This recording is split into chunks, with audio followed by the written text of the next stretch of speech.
जय गुरु जी संगत जी, ये गुरु जी का चैनल है। इसमें ओल्ड संगत के सत्संग डाले जाते हैं। आपको भी अपना सत्संग शेयर करना हो तो इस ऊपर दिए गए व्हाट्सएप नंबर पर अपनी वॉइस में रिकॉर्ड कर हमें भेज सकते हैं। आगे रघुवीर अंकल का सत्संग शुरू होने वाला है, उससे पहले आप गुरु जी के चैनल को सब्सक्राइब करना ना भूलना, जिससे आपके पास ब्लेसिंग पहुँचेगी। आप सब्सक्राइब नहीं करोगे तो ब्लेसिंग कैसे पहुँचेगी आपके पास। जय गुरु जी, शुक्राना गुरु जी।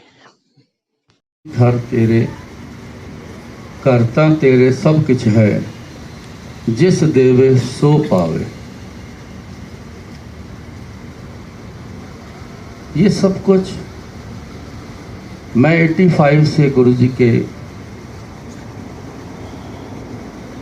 साथ रहकर देखता चला आया, आज तक देख रहे हैं।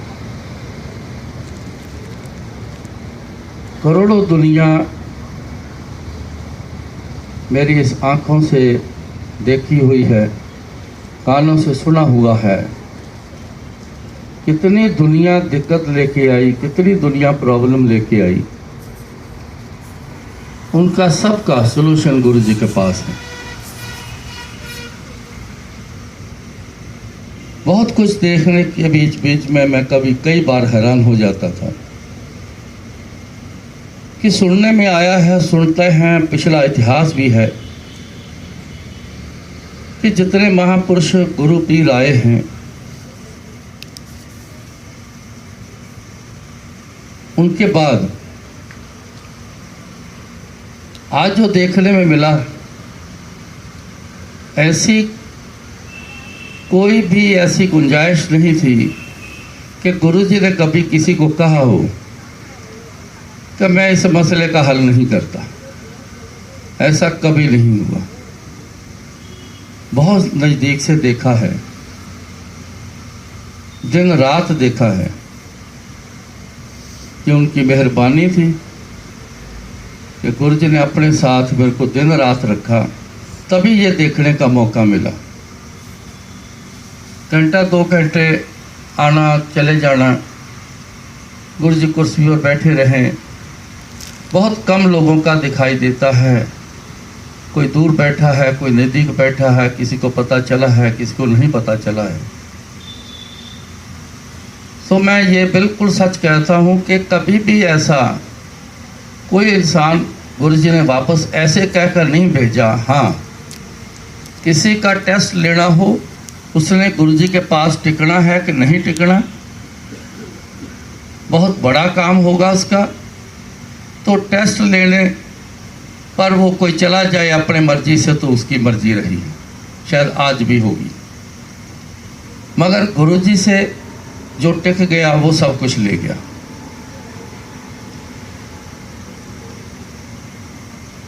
मैं भी उन सज्जनों में हूँ। मैं गुरु जी से कैसे जुड़ा, 1970 में मेरी आंखों में इन्फ्लेमेशन आई। डॉक्टर के पास गए,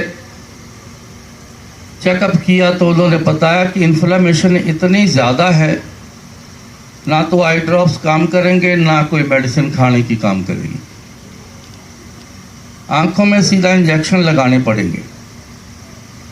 सो इंजेक्शन का सिलसिला स्टार्ट हो गया।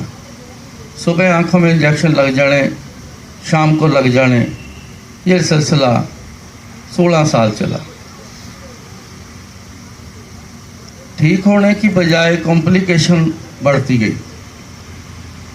टेस्ट सारे नॉर्मल होते थे, उनको पता नहीं चलता था डॉक्टरों को कि इन्फेक्शन है क्या चीज़, कहाँ से आ रही है और है क्या चीज़। इससे ज़्यादा परेशानी थी। ग्लूकोमा हाई लेवल पर चला गया, प्यूपल कंजस्टेड होने शुरू हो गए, आखिर में आके पिन पॉइंटेड हो गए, पर्दे बाकी सब खराब। 81 में आके जब अटैक हुए तो दिखाई देना बंद हो गया।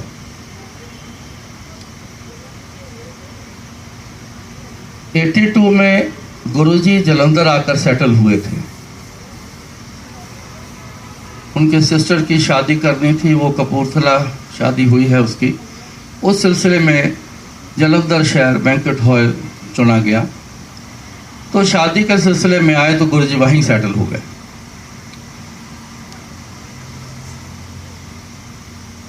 एक सत्संग बीच में है, वो कनेक्टेड है। मेरे मास्टर जी इंग्लैंड में रहते थे, वहाँ सेटल थे। उनके हार्ट की बॉडी एक तरफ से श्रिंक कर गई थी। बहुत इलाज किया। डॉक्टर यकूब, किसी ने सुना हो तो वो पता है कि सब हार्ट के स्पेशलिस्ट का वो हेड माना जाता है। उससे ट्रीटमेंट हुआ, लेकिन जवाब दे दिया। उन्होंने कहा कि जिस एटमॉस्फेयर में आप पैदा हुए हो, एक बार वापस 6 महीने के लिए वहाँ चले जाओ, हो सकता है कि रिकवरी हो जाए। उस लिहाज से वो जलंधर आ गए। आते ही उनको पता चला कि एक नौजवान से लड़के हैं, उनको गुरुजी कहते हैं, बड़े करिश्मे करते हैं। वो वहाँ चले गए गुरुजी के पास। जाते ही गुरुजी ने उनका ट्रीटमेंट किया। ट्रीटमेंट के बड़े तरीके थे गुरुजी के पास। चेस्ट पर पान के पत्ते लगाए और उनको कहा कि जा वापस इंग्लैंड जाके ही चेकअप करवाना है, यहाँ इंडिया में नहीं। तो तुरंत आके मेरे को वापस तो बताओ कि क्या हाल है तुम्हारा। वो गए इंग्लैंड, चेकअप हुआ। हैरान हो गए सारे डॉक्टर कि ऐसा क्या ट्रीटमेंट आपका हुआ है, हमें भी बताओ। फिर उन्होंने कहा कि आपके भी यहाँ संत होते हैं, हमारे भी वहाँ संत हैं, उनकी कृपा से मैं बिल्कुल ठीक हुआ हूँ। उन्होंने रिपोर्ट दे दी 100% ओके। वापस आए, गुरुजी को आके बताया कि गुरुजी देखो रिपोर्ट मेरी, मैं बिल्कुल ठीक हो गया हूँ। तो गुरुजी ने कहा कि जा फिर मौज कर, 2.5 पैक रोज पिया कर। मेरे को उन्होंने मास्टर जी ने अक्सर कहना कि देख मैं ठीक हुआ हूँ, तो भी गुरुजी के पास जा, तेरी भी आंखें शायद ठीक कर दें। लेकिन मेरा ट्रीटमेंट के साथ साथ मेरे फादर मेरे को कई महापुरुषों के पास लेकर गए, कई बाबों के पास लेकर गए, छोटे बड़े, जो किसी ने कहना वहाँ ज़रूर ले जाना कि शायद इस पे किसी की मेहर हो जाए। तो ऐसा ना हुआ। तो मैं सोचकर ये कह देता कि सारे बाबे एक जैसे हैं, कुछ करता कोई नहीं, सब पीछे लगा लेते हैं, तो इसलिए मैं उनकी बात को छोड़ देता था। समय चला गया। 85 में मेरे मामा जी के घर गुरुजी ने आना प्रवान किया, क्योंकि उनके भी रेक्टम में कैंसर का होल था। उनका ट्रीटमेंट किया तो उन्होंने शुक्राना के तौर पर गुरुजी को अपने घर इनवाइट किया। तो गुरुजी बोले, कहते तेरे घर जरूर आऊँगा, अपने उस भाणजे नूं बुला जिहदी आँखां खराब। मेरे को बुलावा आया दोपहर को। शाम को 7 बजे के करीब मैंने अपनी आंटी से पूछा क्या करना है। उसने बोला कि देख लो जैसे आपकी इच्छा। थोड़ी देर में मेरा मन बन गया, हम गुरुजी के पास उनके घर चले गए। वॉकिंग डिस्टेंस था। मेरा हाथ पकड़ा हुआ। आंटी ने तो धीरे से मेरे को बोली कि आगे नीचे गुरुजी बैठे हैं, तो यहाँ माथा टेक लो। मेरे को नहीं पता था कोई कहाँ बैठा है। मैं जैसे खड़ा था, जिस पोजीशन में खड़ा था, मैंने नीचे माथा टेका और वहाँ पर बैठ गया। तो गुरुजी ने 3 सवाल आंटी से पूछे। अब गुरुजी ने अपनी शनाख्त दी है कि मैं बहुत कुछ जानता हूँ। पहला सवाल आंटी से किया, बोले कि 2 दिन हुए पेकियाँ तो होके आई हैं, मतलब 2 दिन हुए मायके से होके आई है। इसने बोला कि हाँ जी। 5 सूट लेके आई हैं, 3 प्लेन हैं, 2 प्रिंट हैं। इसने याद करके बोला कि हाँ जी। एक छोटा सा पर्स तेरे हाथ में था, तू वापस घर रख के आई है। उसने बोला कि हाँ जी। जाके गिनले 382 रुपए ਉਹਦੇ ਵਿੱਚ। फिर मेरे से पूछा की होया तेरियां अखां नूं। अब ये जो सवाल थे जो गुरुजी ने पूछा, उससे तो साफ स्पष्ट होता है कि गुरुजी सब कुछ जानते हैं। इतना कुछ जानते हैं कि पर्स में, छोटा सा पर्स है, उसमें पैसे कितने हैं। तो मैंने कह दिया, क्योंकि सिलसिला शुरू करने के लिए गुरु जी बोलते थे, तो मैंने कहा जी इन्फ्लेमेशन है, ग्लूकोमा हाई लेवल पर है, आयराइटिस ब्रोंकाइटिस है, प्यूपल पिन पॉइंटेड है, पर्दे सब खराब हैं, गुरु जी दिखाई नहीं देता। तो गुरु जी बोले लेट जा, मेरे वाल सिर करके लेट जा। किसी ने गाइड किया, मेरे को लेटा दिया, तो किसी को बोला कि एक गिलास पानी और चम्मच लेके आओ। उस चम्मच से पानी को मेरी आंखों में डालते रहे, कभी हाथ से आंख को कुछ करते हैं, कभी चम्मच से आई बॉल प्रेस करते हैं। कुछ देर तक ऐसा ही सिलसिला चलता रहा। फिर गुरु जी बोले कि माचिस लेके आओ। माचिस आई, माचिस जला के उससे हीट आंखों को दी, चम्मच को माचिस जला के गर्म करके वो गर्म चम्मच मेरी आंखों को लगाते रहे। फिर गुरु जी ने बोला कि सुई लेके आओ। जब सुई का बोला तो मैं घबरा गया, मैं कहा उठ जाओ, कहीं आंख में सुई ना मार दें, क्योंकि इन्फ्लामेशन में बहुत छोटी से छोटी इंजरी भी जो है वो बहुत जल्दी पस ले लेती है। मैंने उठने की कोशिश की लेकिन उठा न गया। इतने में सुई भी आ गई, तो आंखें खोली तो सुई मारना शुरू कर दी। आंटी ने मेरे को बताया था, आंटी पास बैठी थी मेरी, कि सुई भी मारते थे और सुई मार के उसको ऐसे गोल घुमा देते थे। मैंने कहा हद हो गई, मैं टेक्निकल आदमी हूँ, किसी पेपर में सुई मारो, उसको घुमा दो तो पीस ही कट जाता है, ये क्या कह रही है? उसने बोला कि मैं बिल्कुल आपके पास ही बैठी थी, मैं सब कुछ जो देखा मैं वो बता रही हूँ। गुरुजी ने कुछ देर बाद मेरे को बोला था, काफ़ी देर बाद, कुछ महीनों बाद ऐसे बात चल रही थी, तो गुरु ने कहा, कहते वो जड़ियाँ तेरे सूइयाँ मारियाँ सी, तेरे कर्मां दे विच जिन्ने इंजैक्शन रह गए सी, मैं वो पहला पूरे कीते सी, फिर तेरा कल्याण कीता सी। फिर मेरी आंखों में सुई मारने के बाद गुरु जी ने अपनी उंगलियों में सुई मारी, सारी उंगलियों में, अपना ब्लड निकाला और मेरी आंखों में डाल दी। तो गुरु जी बोले, कहते उठ जा, तेरा कल्याण कर देता। मैं उठ के बैठ गया। मेरे को ऐसे फील हो रहा था कि आंखें इतनी सी मोटी मोटी हो गई। नेगेटिव ख्याल मन में, ये तो सब गड़बड़ हो गई, मेरे को नहीं आना चाहिए था, मैं तो बहुत बड़ी गलती कर गया, अब मैं इस प्रॉब्लम को लेके घूमता फिरूंगा। ऐसा अभी सोच ही रहा था तो इतने में आंख खुलनी शुरू हो गई। जब आंख खुली तो धुंधलापन पड़ा था बहुत ज़्यादा, और जो मेरे आगे आके बैठे थे वो बहुत हल्के हल्के मेरे को दिखाई देने शुरू हुए, जैसे शैडो होता है, शक्ल नहीं किसी की पता, इतना हल्का दिखाई देना शुरू हुआ। मैंने गुरुजी से कहा, गुरुजी धुंधलापन बहुत है, थोड़ा हल्का हल्का दिखाई देना शुरू हुआ है। तो गुरुजी जैसे बोले, बड़े कॉन्फिडेंस से बोले, कहते कर देता कल्याण तेरा, तू की याद रखेगा। मैंने कहा साधु बच्चन जी, वो ऐसा बोल था गुरुजी का जिसने मेरे को मेरा अंदर जगा दिया था उस टाइम पे, और इतना विश्वास आया था मेरे को, मैं कहा यहाँ कुछ जरूर होगा, क्योंकि हल्का हल्का उस टाइम पे दिखाई देना भी शुरू हो गया था। कुछ देर में गुरुजी चले गए, संगत भी चली गई, हम भी घर वापस आए। फिर मैंने रास्ते में एक रिक्शा आता हुआ मैंने हल्का सा देखा। मैंने आंटी से पूछा, मैं कहा रिक्शे वाला गया? इसने बोला कि हाँ जी। सो घर चले गए हम। मैं पूछ रहा था आंटी से क्या क्या कर रहे थे, मेरे को इतने में याद आया कि वो पर्स में 382 रुपये बोले हैं।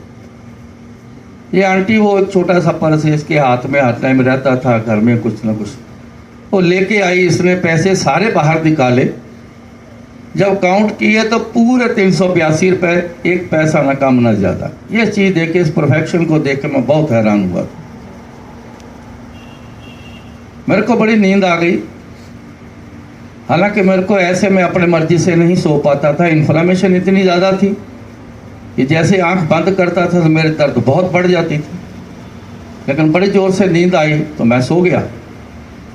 जब मैं सुबह उठा तो पूरा विज़न क्लियर था, एक रात में रिवीजन वापस आ जाना। मेरे को यकीन नहीं था कि मेरा विज़न वापस आया है। मैं तो नींद में एक सपना जैसा समझ रहा था, लेकिन मैंने अपने सिर को भी हिला के देखा कहीं मैं नींद में तो नहीं हूँ, सपना तो नहीं देख रहा। लेकिन सच था, एक रात में पूरा विजन वापस आना। मैं तो शोर मचा उठा, फटाफट हमने तैयारी करी कि चलो गुरु जी के पास चलें।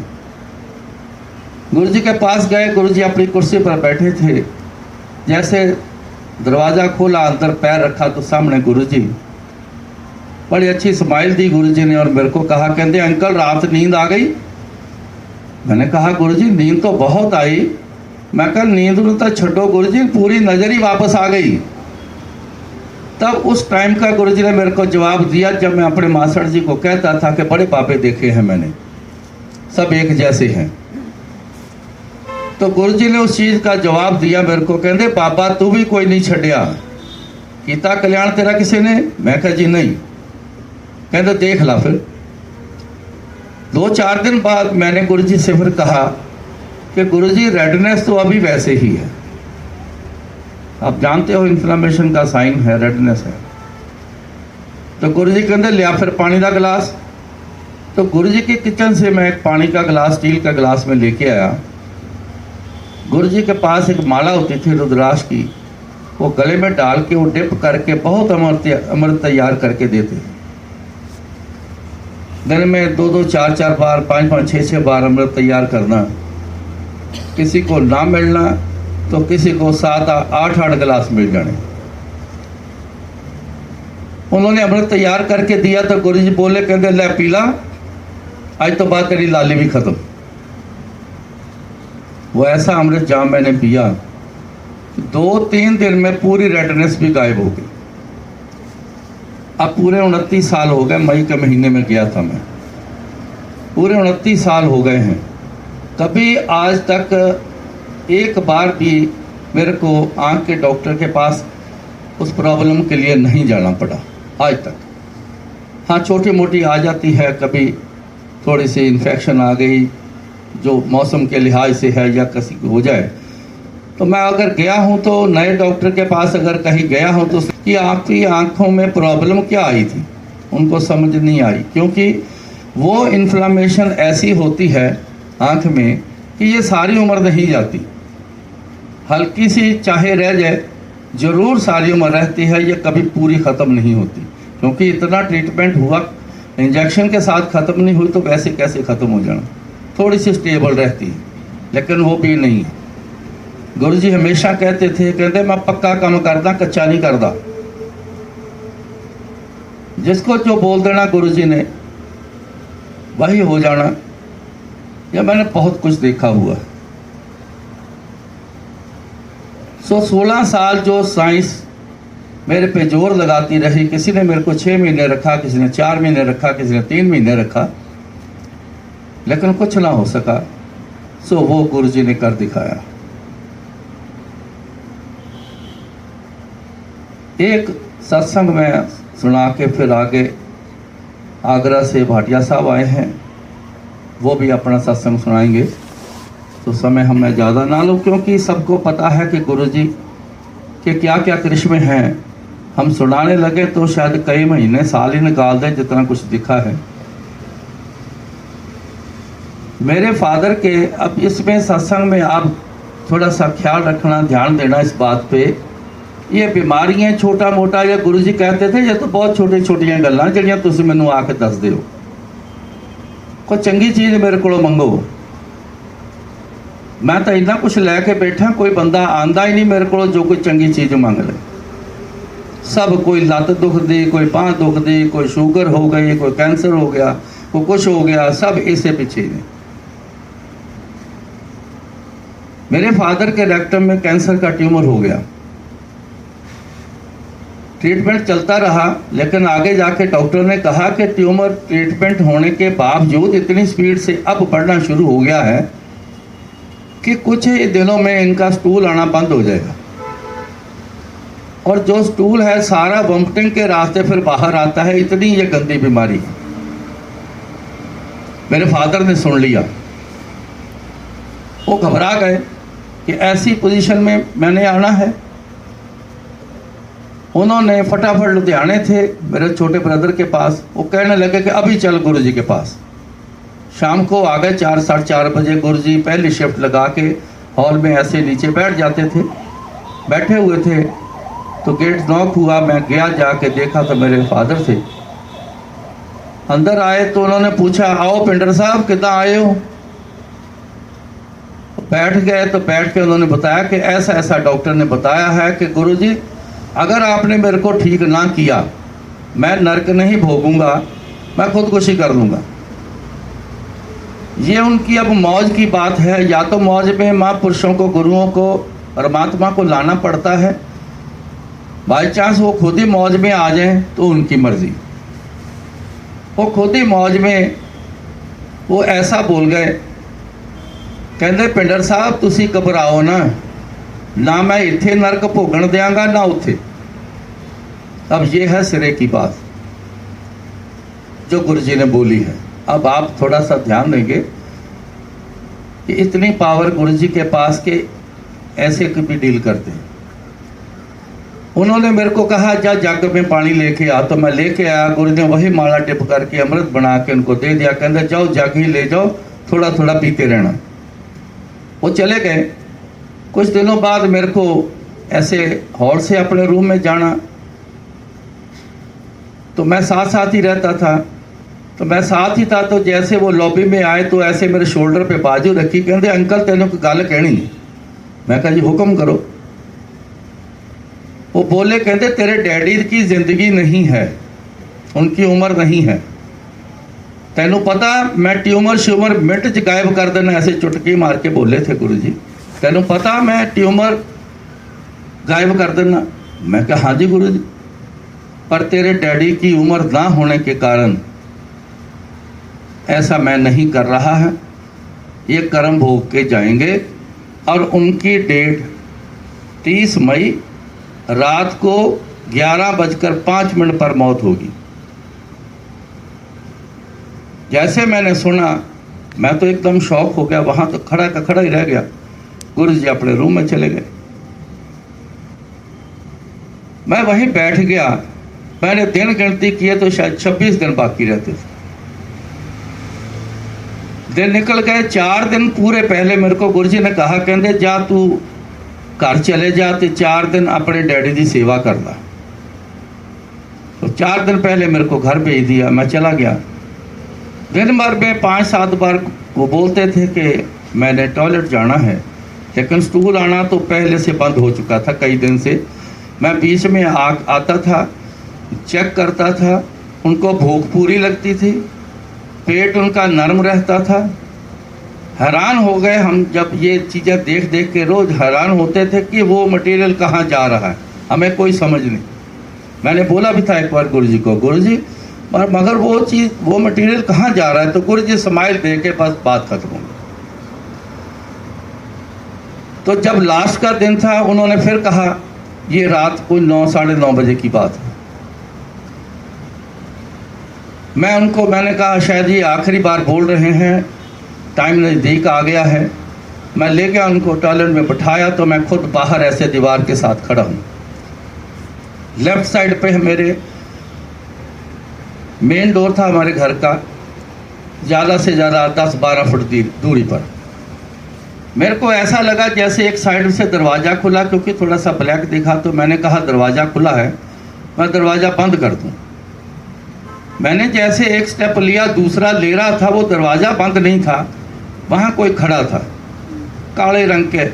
जैसे मेरे को ऐसा समझ आई कोई स्किन फिट, जैसे सिर से लेके पाँव तक किसी ने ड्रेस पहनी हो, ब्लैक कलर की। शक्ल सूरत कुछ नहीं, बड़ा अजीब सा बॉडी स्ट्रक्चर, ऐसे यहाँ से तीखा, ऊपर से चौड़ा, शोल्डर पीछे को निकले हुए। एक उनके पीछे खड़ा, वो उसके शोल्डर से देख रहा है।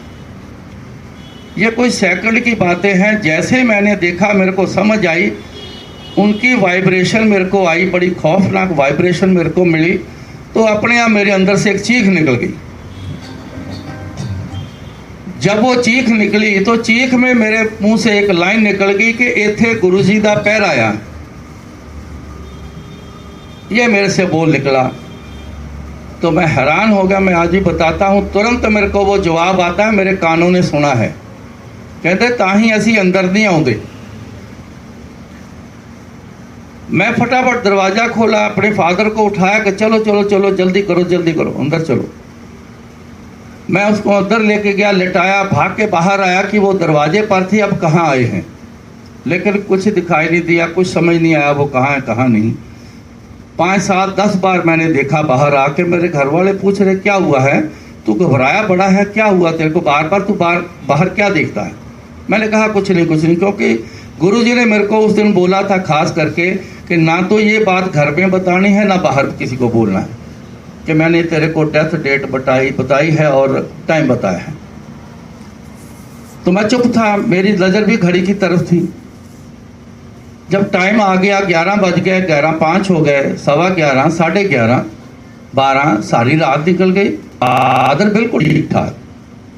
मैं बड़ा हैरान, मैंने कहा ये टाइम निकल गया है, कहीं दिन का मेरे को गलती तो नहीं रख ली। लेकिन दिन गिनता था, मैं सब कुछ देखा, चेक किया, लेकिन सेम था। सुबह हुई तो मैं फटाफट गुरुजी को रिपोर्ट करने के लिए गया कि जाके बताऊं गुरुजी को कि फादर ठीक ठाक हैं। तो 8 बजे के करीब वहाँ मैं पहुँचा। थोड़े से लोग अभी आए थे, तो गुरुजी बाई चांस लॉबी में ही बैठे थे, तो 5, 6, 7 लोग गुरुजी के आगे बैठे थे। तो मैं दरवाज़ा खोला, अंदर आया, सामने गुरुजी बैठे, मेरी तरफ देखा तो गुरुजी बोले क्यों अंकल, रात जम देख ले। मैंने कहा हाँ जी गुरुजी 2 थे। कहते 10 इन्होंने की देखा। वो जो बैठे थे 5, 7 लोग, मैं उनको फटाफट बताना शुरू कर दिया। इतने में गुरुजी उठे, साथ ही कमरा था उनका, वो अंदर चले गए। मैंने फटाफट शॉर्ट में उनको बताया मैंने क्या देखा है, और फटाफट गुरुजी के पास कमरे में चला गया, माथा टेका बैठा। मैंने कहा गुरुजी डैडी तो बिल्कुल ठीक ठाक हैं। अब बात ध्यान से सुनना, गुरुजी की बातें सुनना। ऊपर की बातें कोई ऐसे ही बताते हैं तो पता चलता है, अदरवाइज जो गया है वापस आके कोई नहीं बता सका आज तक। ये परमात्मा के घर का असूल है, वो खुद ही बता दे तो बता दे। अब गुरुजी के बोल की तरफ ध्यान रखना। मैंने कहा कि डैडी बिल्कुल ठीक ठाक है। कहते हाँ मैनू पता है।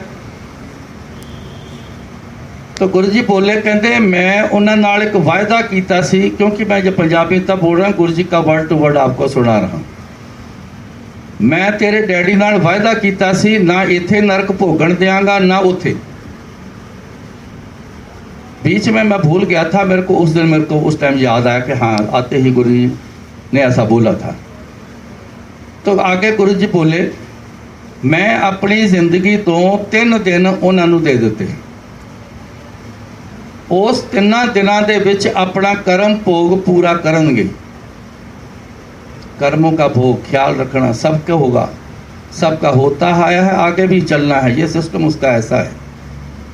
जितनी मर्जी हाय हाय कर लें, जो मर्जी कर लें, अपने ही कर्मों का किया हुआ जो जब फल आगे आता है तो हम ही हाय हाय करते हैं। तो कहते इन्हां 3 दिनों के विच अपने कर्म पूरे करेंगे। आगे लाइन बोली कि बैलेंस शीट जब तक नील नहीं होती, डेबिट क्रेडिट नील नहीं होता, तो आगे अकाउंट चलता रहता है, खाते चलते रहते हैं। मतलब जन्म होते रहते हैं, जन्म मरण ये सिलसिला चलता ही रहता है। पता नहीं हम कितने जन्म से आ रहे हैं, कितने जन्म कैसे कैसे जन्म लिए हैं, कर्मों के हिसाब से जन्म मिलता है। आगे पता नहीं कितने खड़े हैं हमारे लिए जन्म।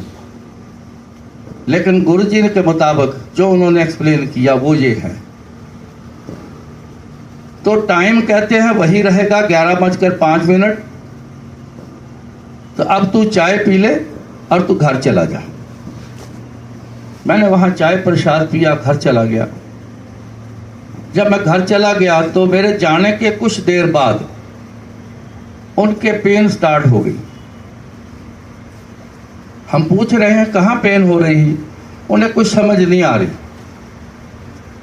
इतनी ज़बरदस्त पेन उनके 2.5 दिन पूरे पेन हुई, पूरे 2.5 दिन, दिन रात हुई। 1 सेकंड ना हमें चैन दिया तो ना खुद चैन लिया उन्होंने। इतनी ज़बरदस्त पेन होती थी, उठ के खड़े होते थे और ज़ोर से अपने बॉडी को ज़मीन पे पटकते थे, मेरी जान निकल जाए, मेरे से बर्दाश्त नहीं हो रहा, ऐसी पोजीशन थी।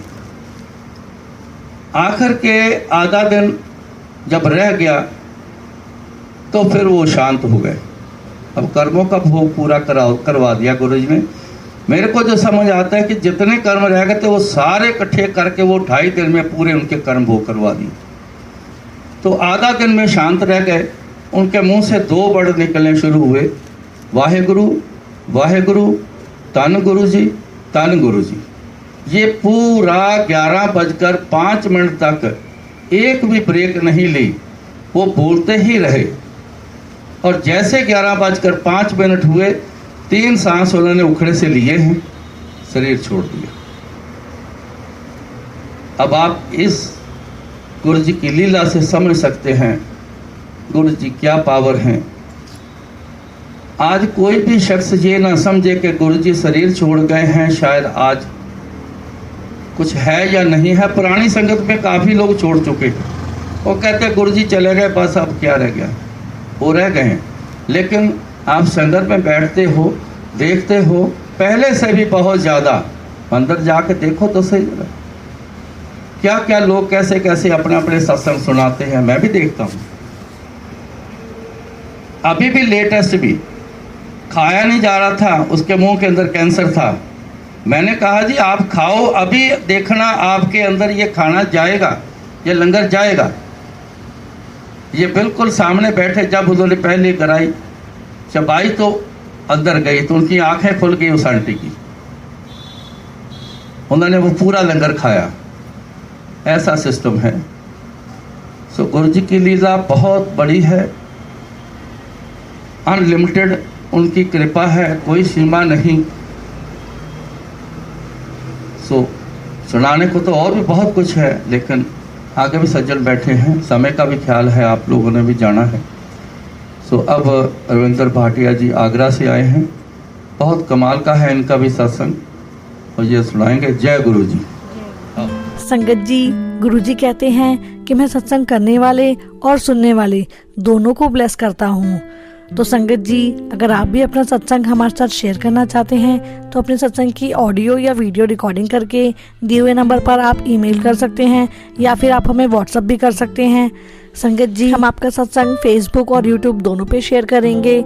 और अगर आपने अभी तक हमारे चैनल को सब्सक्राइब नहीं किया है तो संगत जी चैनल को भी सब्सक्राइब कर लीजिएगा, बेल आइकन ऑन कर लीजिएगा ताकि आने वाले सत्संग की नोटिफिकेशन आपको सबसे पहले मिले। जय गुरु जी।